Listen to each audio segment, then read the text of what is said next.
Alright guys, welcome to the second indicator tutorial video. In the first one, we discussed the momentum indicators such as RSI and MACD. In this one, we'll discuss the most commonly used indicator with all technical analysts, that's the moving average. To get it on the chart, just go to the indicators and type up moving average. Now you can see there are a bunch of moving averages here. The most common ones is a simple moving average, that's just a moving average, and the moving average exponential, which is called the EMA. The difference between the two is the moving average weighs the impact of all the candles or all the price action equally, while the exponential moving average gives more importance to the recent price action and less to the one before that. Once I explain how the simple moving average works, you guys will have an idea of what I mean by giving importance to all the candles equally. So, a moving average is simply the average price of a given period of time in the past. So if you go to the settings here, currently the length is 9. So, aka this moving average is tracking the average price of the action of the previous 9 days. Because we are on the daily time frame, so it's previous 9 days. So you can change that to whatever length you want. The most commonly used are 9, 20, 50 and 200. So we'll discuss them one by one. If you guys have seen the price action pro videos, I use moving averages quite a bit. And the way you use them is to assess what direction the price is moving in. It's called a trend indicator because it tells you if the market is trending. So let's look at an example.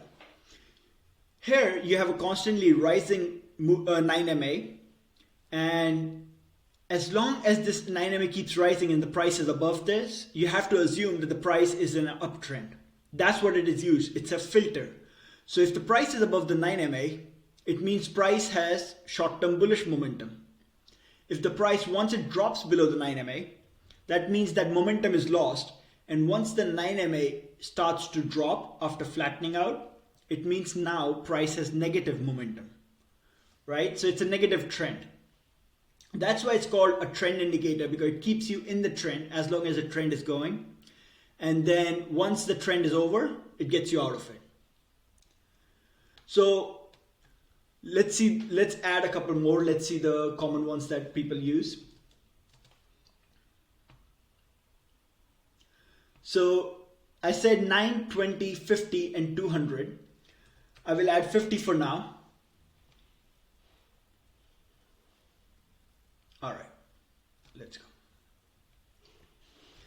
So the way, as I said, a moving average can be used to filter. Here the 9MA, as long as price is above it, it does have short-term bullish momentum. The trend is up. Once the price dropped below the 9MA, we can say the short-term bullish momentum is gone. 50MA is obviously tracking the price over the last 50 candles. So with the help of that, you can assess the momentum over a larger period of time, aka you can call it the medium-term momentum. So as long as price is above the 50MA, it has medium-term bullish momentum. And once it's below it, it has medium-term bearish momentum. The reason 50MA is used a lot is because most of the hedge funds, they work on larger time frames, they work on the weekly charts, and we have around 50 weeks in a trading year. So it gives them a good picture of how the market is moving with respect to the year. So if you guys will notice, large hedge funds use 50MA quite a bit. 50MA corresponds roughly to the 200-day moving average. So it's the 50MA on the weekly chart is around 200MA on the daily chart.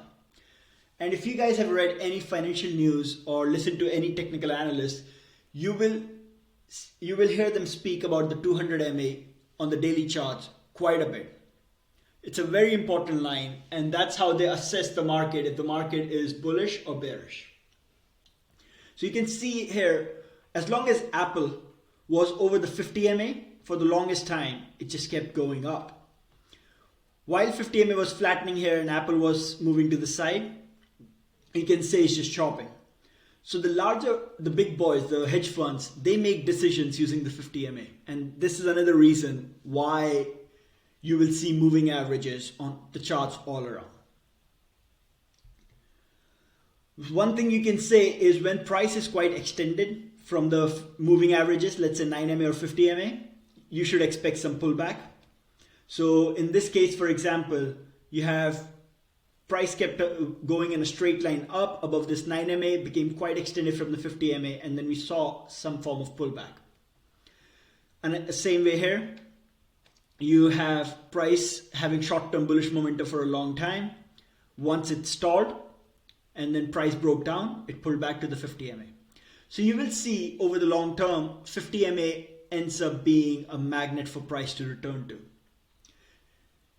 Same way, it also ends up being a support. As I just mentioned, a lot of hedge funds use the 50 MA on weekly charts to put on the big positions. So you can see how many times you will have the 50 MA acting as a support and the stock just running above it.